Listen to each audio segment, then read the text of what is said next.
In October, unions will have to notify the TUC at the outset if they're considering such deals, and the TUC will then give guidance. Mr. Eric Hammond of the Electricians' Union is expected to oppose the Code of Conduct, and it's thought increasingly likely that his union will soon be suspended from the TUC. The two IRA men convicted at the Old Bailey last week of plotting a bombing campaign in Britain have been sentenced. Patrick McLaughlin was given 20 years, Liam McCotter 17 years. It's still not clear what's happened to Mr. Leslie Manigat, the president of the Caribbean state of Haiti, after the military coup. The army commander, who was sacked on Friday, General Nanfi, seized control of the presidential palace last night. He went on television waving a machine gun and announced the army will lead the country now. The weather: rain over Scotland and Northern Ireland overnight, will clear tomorrow. England and Wales will be rather cloudy with showers. We'll have more news for you at 8 o'clock.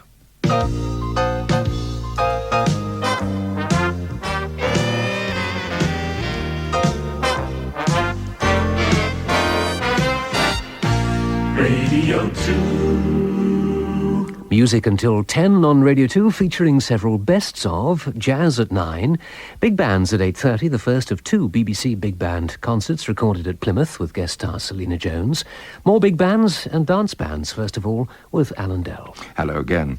I hope none of the requesters of the records that we have from the dance band days is off on vacation at the moment. There is always a chance around this time of the year that people are away and miss the goodies that I have for them. There are those who ask that we notify them if and when we're going to play their request. Well, what, to put off a holiday? Well, it's not possible, really. These programs are not prepared weeks in advance, and even if they were, quite often changes may have to be made for various reasons. Maybe a planned record is found to be broken. 78s are very vulnerable. Anyway, here's the first of our records for this evening, a request for Mr. and Mrs. Waddington, particularly Mrs. Waddington, I think, of Bewley, spelt Beaulieu, of Drogheda in Ireland. I hope you like this Jack Hylton version of Life is Just a Bowl of Cherries. It was recorded on October the 14th, 1931. Pat O'Malley is the vocalist, and there's a nice bit of Billy Munn's piano. Billy is, I believe, doing a summer turn on stage in Paynton in Devon, and I sent him greetings as well with this record.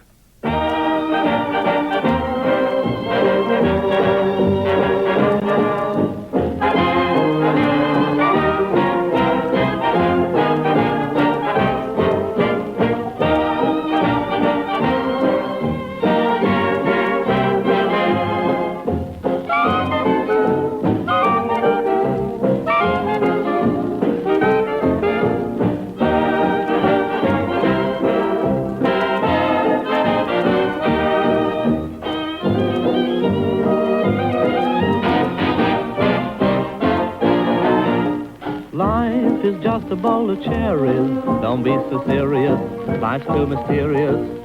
You work, you save, you worry so, but you can't take your dough when you go, go, go. So keep repeating it's the berries, the strongest oak must fall.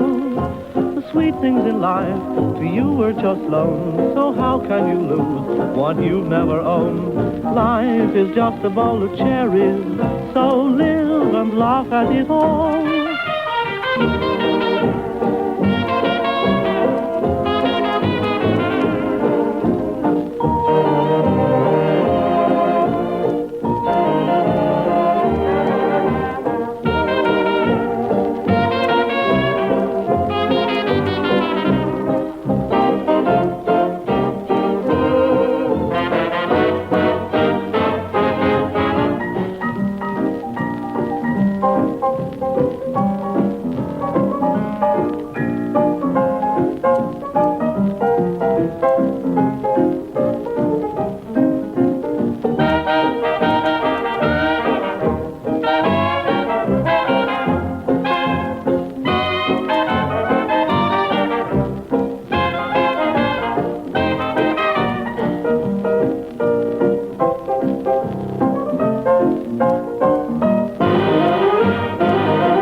Hylton with Pat O'Malley and Life is Just a Bowl of Cherries.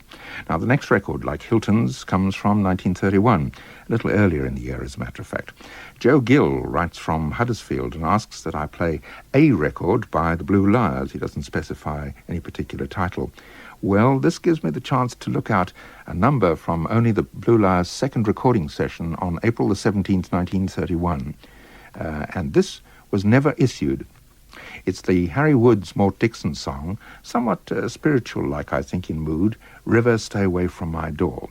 Sam Browne is the vocalist. It's a little swishy, but then this is a 57-year-old test pressing, I guess.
A record that never saw the light of release for some reason.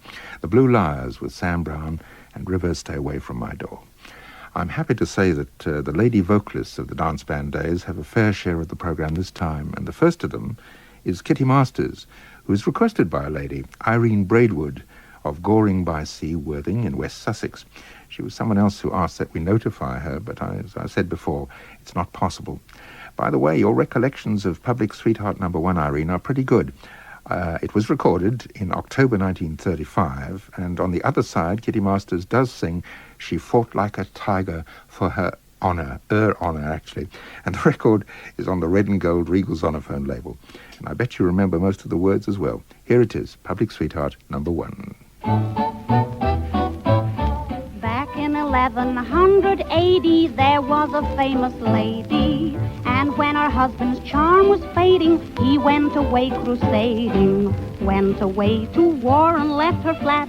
She had no time to think of that. War is war, and in war she knew there was work that only girls could do. And so while the others were ballyhooing, night and day she was doing quiet little acts of charity. And what did they call that lady? Public sweetheart number one, loved by every mother's son. While her old man was away, she did one good turn each day. She should care if she was missed from the New Year's honors list. She had fame and much more fun as public sweetheart number one. Public sweetheart number one. When a crusader left his charmer, he had the girl encased in some little bit of his old armor so she could keep her waist in. When the village blacksmith carefully hammered her into her lingerie, she thrilled at the way it shone, but she felt funny with the padlock on. And 1 minute after her man departed, stormy weather had started. Who do you imagine called on her but Richard the Lion-Hearted? How could she attempt to run when her undies weighed a ton? She just looked at him and sighed, "Ha-cha-cha, am I fortified?" How on earth could she foresee he possessed the master key? And the fireworks had begun for public sweetheart number one. Public sweetheart number one. Why did they call him Lion-Hearted, though he was big and bony? She used to broadcast when they parted that it was all baloney. He might roar and wave his oriflamme, that lion went out just like a lamb. When she said, "You're a false alarm, give me Henry of Navarre for charm," for Henry, it seemed, was a perfect knight and saw that she was all right. And often she would sigh, if you ask why, France is our closest ally. Sherry no miedo, un tiparo, started London cordial, and that gag par excellence, on his soir qui malipons. And when Henry took a trip back to France, her ladyship said, "My work round here is done, as public sweetheart number one is headed for a land where men are men." Oh, it's a lovely bit of fun, that.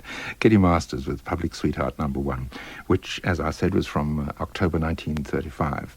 Here's one from November 35. Ken Williams in St. Austell, Cornwall, reminds me that I have an outstanding request of his from 5 years back. Very nice reminder, mind you. Sorry I didn't get around to it then, but very happy to do so now. By the way, thank you for the autograph photo of Evelyn Dole. I shall treasure that, and it certainly will brighten up my studio. Here's another lady of great charm with a wonderfully rich voice, Australian Marjorie Stediford, to sing Ain't Misbehavin'. Before we get to her vocal chorus, though, the gentle sound of Mario Harp Lorenzi and his Rhythmics.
By myself, No one to walk with, but I'm happy on the shelf. Ain't misbehaving, I'm saving my love for you. I know for certain the one I love. I'm through with flirting, and it's just you I'm thinking of. Ain't misbehaving, I'm saving my love for you. I'm like little Jackie Horner, sitting in a corner. I don't go nowhere, but what do I care? Your kisses are worth waiting for. Oh, please believe me, I don't stay out late, don't care to go. I'm home about 8, just me and my radio. Ain't misbehaving, I'm saving my love for you.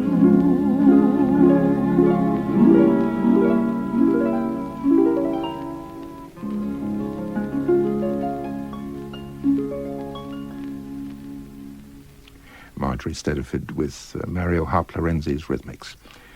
John Mullis, who lives in Scarborough, I think he's moved, hasn't he, is a regular of this programme, and I think he manages to get the odd request from Hubert Gregg as well. On this card, among other tunes, he asks for Boa Noite, which was in the movie That Night in Rio. If I may take a little of your time, I have special memories of this number. I was still at school when it came out in 1941, and we had a little 5, sometimes a 6-piece band in which I was the drummer. We had a very good pianist who was prone to be late for rehearsals. That is, if he deigned to turn up at all. Finally, in exasperation, I guess, the trumpet player, Tommy, who was the nominal leader of the band because he stood out front, turned to me and said, "We can't go on like this. I tell you what, why doesn't Browne over there switch from guitar to drums and you play the piano?" "But I don't play the piano," I said. "Well, you can jolly well learn," said Tommy. "We've got 3 weeks before the school concert." And learn I jolly well did. Well enough to vamp my way through Boa Noite, which, thank goodness, isn't that difficult. Mind you, we took it a little slower than Eric Winstone's Swing Quartet does, and we didn't have an attractive vocalist like Julie Dawn to sing the words.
your arms again. So von Noite until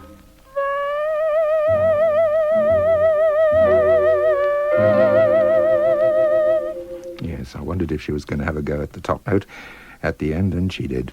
Julie Dawn there with Eric Winstone's Swing Quartet, featuring Roy Marsh on vibes, Eric on accordion, of course, Frank Denise on guitar, and Joe Nussbaum on bass. And I think with our school band, we treated it a little more romantically than that. Now, as I've mentioned in the past, I have a permanent request file for Louis Levy's records, and I thought for all the fans, we'd pull out another one out of the bag this evening. Actually, there are gaps in my collection, and this one was filled some years ago by David Aids of the Robert Farnham Society, and my thanks to him. It's a selection from It's Love Again, recorded by the Gaumont British Symphony in 1936. Janet Lind is the vocalist, and as a matter of fact, it's the anniversary of her passing next month, July the 17th. The songs are by Sam Coslow and Harry Woods.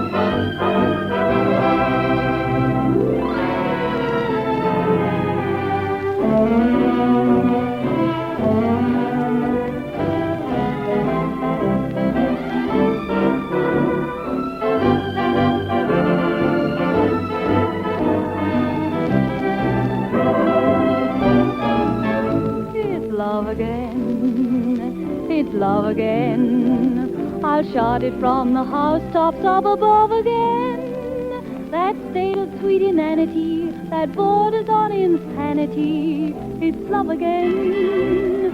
I feel the urge again to merge again, and melodies of love within me surge again.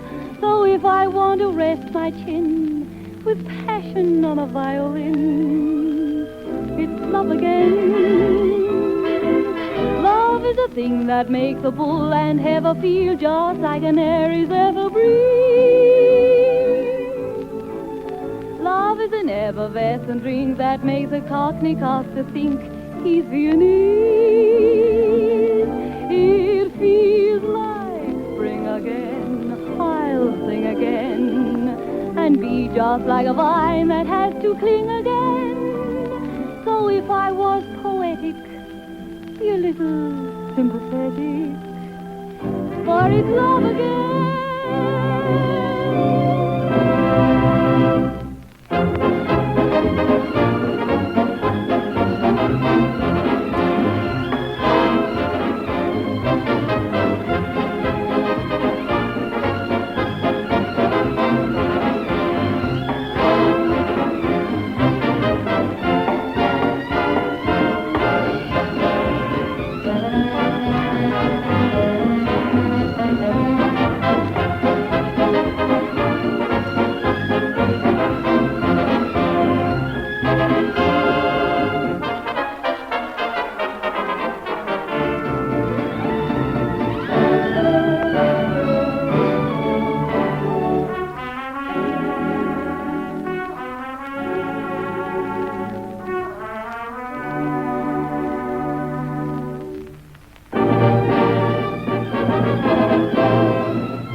that too was slipping through my fingers like golden sand right through my hand.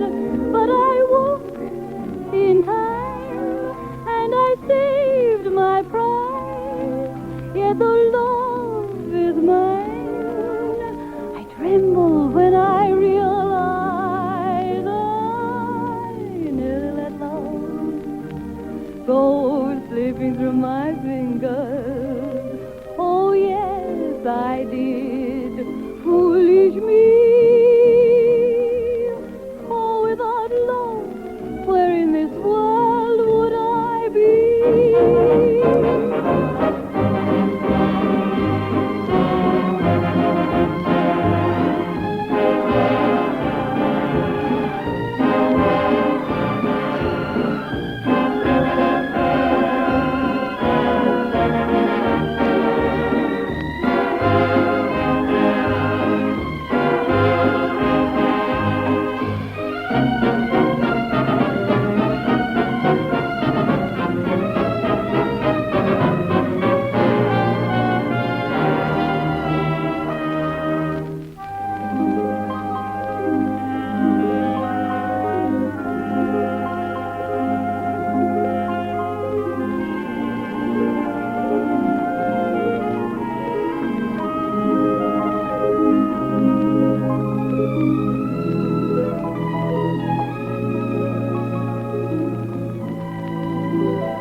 What a smashing orchestra there was. Levy and the Gaumont British Symphony with a selection from It's Love Again there.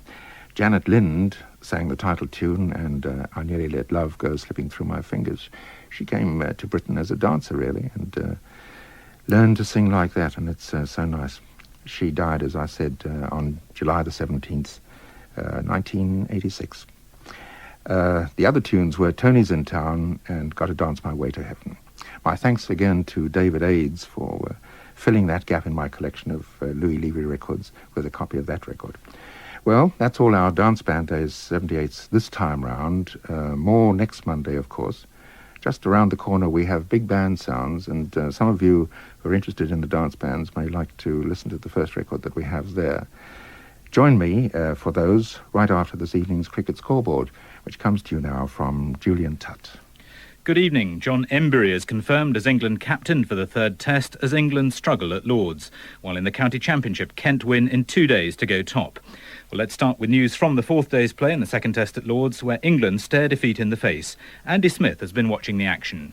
England 212 for 7 now, needing 442 to win, an academic score, of course. Lamb is 97 not out. John Embury is just out, bowled by Ambrose full toss for 30. There's just over 1 over remaining tonight. The prospects of Lamb seeing through the whole of the final day must be rated at best remote, but his innings comes at a time when his place was in jeopardy by all accounts, as the rest fell by the wayside. Gooch for 16, Broad for 1, Gower for 1, Moxon for 14, Pringle for a duck, and Downton for 27. 3 wickets so far for Malcolm Marshall, and this after the West Indies were all out in the morning for 397. Logie stranded, 95 not out. Thank you, Andy Smith. Now on to details of the second day's play in the Britannic Assurance Championship. Starting at Edgbaston, where Kent took advantage of the injuries to Calichuran and Reeve to beat Warwickshire by an innings and 46 runs. The home side were dismissed for 107 in their first innings, and needing 221 to make Kent bat again, they could only manage 174 as they followed on. Kent take 23 points to go top of the table ahead of Worcestershire. There was another result in 2 days, continuing Yorkshire's unhappy season. Essex beat them by 9 wickets, thanks to another fine spell of bowling from Neil Foster. Yorkshire were 25 behind on first innings and could only manage 113 in their second, with Foster taking 4 for 33 to return figures of 10 for 86 in the match. Hardy and Pritchard saw Essex safely home to take 21 points. At Derby, Derbyshire fought hard to stay in touch with Worcestershire, whose first innings 367 included 125 from Neil and 108 from wicketkeeper Rhodes. At the close, Derbyshire were 322 for 9 off 98 overs, with Mayer still there on 76. At Southampton, Chris Smith knocked up 117, Turner 75 and Cowley 55 in Hampshire's first innings total of 389. That gave Hampshire a lead of 192, and Nottinghamshire was 70 for 2 at the close, still 122 behind. At Old Trafford, the runs continued to flow, with Paul Remains 101 and Bill Athy 72, putting on an unbroken partnership of 157 in Gloucestershire's first innings 256 for 2 declared. That left them 73 behind Lancashire, who were 134 for 3 at the close, 207 ahead. Neil Fairbrother is still there on 53. At Leicester, Sussex are 101 for 3 in their second innings, still 49 behind Leicestershire. Willey with 130 and Hepworth, a career best 51, helped the home team to 309 in their first innings, a lead of 150. Pygott took 6 for 100. Finally at Luton, Northants finished the day on 122 for 1 in their second innings, 183 ahead of Middlesex, who trailed by 61 on first innings. Mike Gatting with 54 and Roland Butcher 61 helped Middlesex to 277, but Winston Davis made sure the home side held the advantage with 5 for 54. Nick Cook picked up